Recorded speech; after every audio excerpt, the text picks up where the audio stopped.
我係 Angel。Hello， 我係 Elaine。歡迎大家收睇媽媽 ING。好，Angel，我哋今集咧繼續有 Let's Talk ADHD 嘅創辦人 Amanda Talk 咧上嚟同我哋傾偈嘅。Hello，Amanda。Hello，大家好，我又再嚟啦。係啊，Amanda 咧之前兩集咧已經同我哋分享咗咧 ADHD 啦係乜嘢嚟啦，咁同埋就係一啲即係 ADHD 小朋友嘅優勢，以及係一啲嘅治療方法嘅。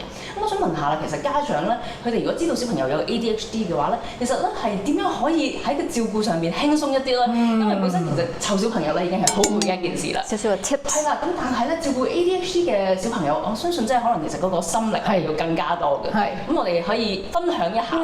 嗱，基本上咧，我哋會好多時咧會建議家長首先要照顧自己啦，同埋第二件事咧就要學習 ADHD 嘅正確知識嘅。因為好多時咧啲誤解啊，同埋嗰啲摩擦就係嚟自於你唔明白。係啦，譬如一個例子，我好多時都遇到啲家長夜晚咧，即係小朋友翻嚟之後咧就不停鬧嘅，沖涼啊、食飯啊嗰啲話鬧到癲嘅。咁但係呢個問題就係啦，我哋要好多時同家長講，其實你有冇尊重過個小朋友本身？其實佢有個節奏㗎啦，即係同埋我哋好坦白嘅。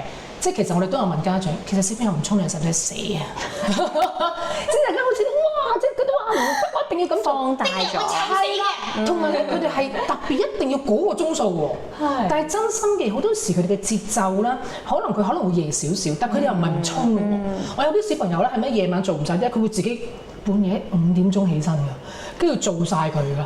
咁佢個節奏係咁啊嘛，佢有佢自己時間尊重，咁變咗係唔做係啦。而嗰個部分裏邊咧，可能好多時家長就會用咗一般人嘅諗法，佢係可以好似機械人咁樣2、3、4、6、7跟個 schedule 去做。好多時 ADHD 嘅朋友會令到你好沮喪嘅，因為佢真係唔係呢一隻嘅。咁變咗家長喺知識上面要知道，譬如頭先講過啦，ADHD 好需要多巴胺嘅。我成日都問，沖涼有咩着數啊？你覺得要沖啫嘛，我又唔覺得冇沖會死嘅喎。咁你有冇代入個小朋友過程當中，會唔會佢呢個禮拜咧沖咗5日之後有個小禮物咁樣？其實咁樣反而會 work 嘅喎。其實就係一啲咁樣嘅設計，佢點就住佢 ADHD 嘅部分嘅節奏同埋佢嘅需要，佢好需要多巴胺嘅。幫佢係啦，俾啲格仔陪住你沖涼，即係呢啲都係個 idea。咁呢啲部分係好幫到手嘅。咁所以家長就要諗下點樣可以為小朋友咧提供多啲嘅多巴胺，係啦，跟住之後一啲嘅少少嘅獎勵。咁啊，同埋一啲嘅設計啦，所以家長都需要啲創意。係㗎，所以你真係有個 ADHD 嘅小朋友嘅話啦，你個腦會爆炸啦，尤其是如果仲係資優嗰啲啦，即係你真係需要諗下點樣唔好俾佢玩啊 ！OK， 我哋要好多好精靈嗰啲咧，佢太有創意啦，即係家長跟唔切啊，即係駁嘴會快過你嗰啲啦，即係呢啲轉數太快。係啦，轉數好快，因為家長都要自己提升啦。咁所以呢個部分裏邊咧，頭先講另外一樣嘢，就要自己家長個精神健康要好 OK。真係嘅，你自己個人自己嘅狀態唔 OK 咧，其實你個樣就會咁樣啦，同埋講嘢又比較負面啦，其實係一個惡性嘅循環嚟嘅。咁啊，譬如我哋即係個外家長，好簡單啦，即係教咗佢啲 parenting 嘅嘢啦，即係好簡單。華人社會比較少嘅，可能攬下小朋友啫。其實佢會發現，咦，小朋友佢真係冇咁發脾氣咁多喎。所以個情緒平復好容易平復啲咯，同埋佢嘅字眼用得正面啲，或者讚賞多啲啦。咦，小朋友 OK 喎，同埋好得意嘅就係咧，華人社會好中意咧過度地愛啊。愛嘅意思係咩咧？覺得幫佢做少樣嘢，好似自己錯咁。溺愛，你明唔明啊？即係好簡單啫嘛，好小事。我有個家長早兩日先話俾我聽，佢咧之前係幫佢牙膏係即係都擠埋8歲。咁我覺得其實你放俾佢咪得咯。其實個放手呢一樣嘢咧，其實好多家長唔習慣。你只要放手，其實佢係得㗎。咁同埋有啲家長真係接受呢樣嘢之後，佢發現佢個仔EQ 高咗，同埋有啲嘢，譬如話可能咧我要去某個地方，以往係話俾佢聽要做乜，跟住你嗰個過程去噶嘛。跟住問啦，咁你會點去啊？佢真係咁問啫。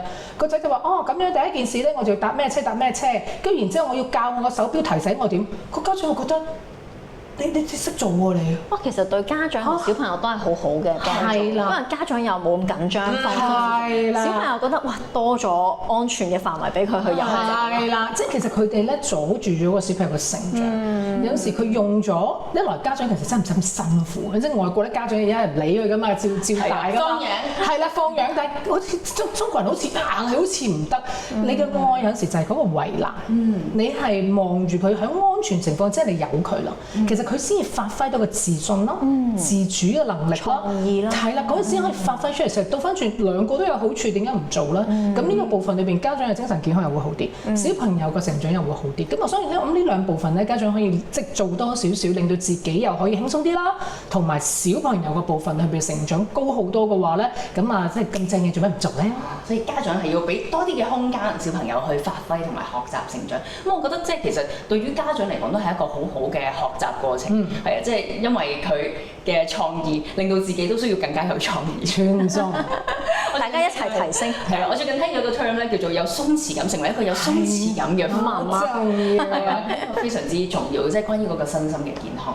咁即係我哋啱啱就聽咗咁多，即係關於唔同嘅家長點樣可以照顧好自己，點樣同行啦。咁如果家長想即係了解多啲，即係學習多啲關於 ADHD 嘅話，喺邊一啲嘅渠道可以即係學習多啲，即係揾到一啲嘅資源啊？咁當然啦，有我哋 Next Talk ADHD 啦，咁係我哋個平台啦。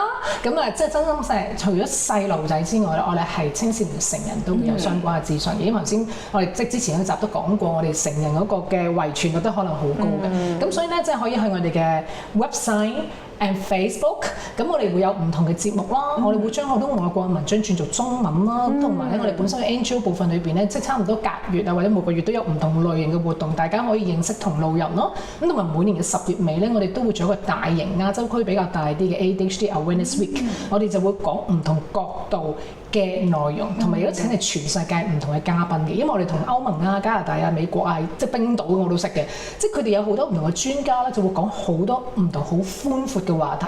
小朋友讀書其實真係非常之細嘅一部分，咁佢哋個人成長啊，甚至乎我哋會講財務啦，有啲兩性關係啦，佢出嚟做嘢，譬如應該香港得我講 ADHD 嘅 workplace， 即係職場嘅 ADHD 嘅部分，咁佢哋要出嚟做嘢㗎嘛，冇錯。咁呢啲位置我哋係會有唔同國家嘅專家咧會講嘅，咁當然醫療一定基本咧，即係最多嘅客戶醫生嗰啲都會講，但係醫生嘅角度裏邊係咪會講闊啲咧？譬如今年我哋會講精神健康。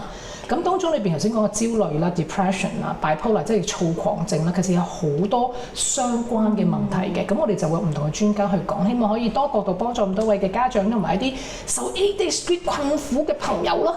其實我覺得呢一個年代咧，即係有ADHD 嘅話咧，已經係幸福好多，因為嗰個資訊發達好多咧，同埋唔同嘅支援，有好多唔同嘅支援，有好多唔同嘅資源。咁希望啱呢3集啦，我哋即係請到Let's Talk ADHD 嘅 Amanda 咧嚟同我哋分享咧，大家都有所得着啦。咁大家如果未睇翻之前嗰2集嘅話咧，就記住咧可以按翻係啦，就睇翻之前嗰2集，咁大家咧都可以了解多啲你哋嘅小朋友嘅。好，咁我哋呢度咧再次 thank you Amanda 嚟接受我哋嘅訪問。咁如果咧大家中意呢一類型嘅節目嘅話咧，咁都可以留言同我哋分享嘅。咁記住咧 like share 同埋 comment 啦。最緊要咧就係 subscribe 同埋撳埋個鐘仔啦。咁我哋下次再見，拜拜。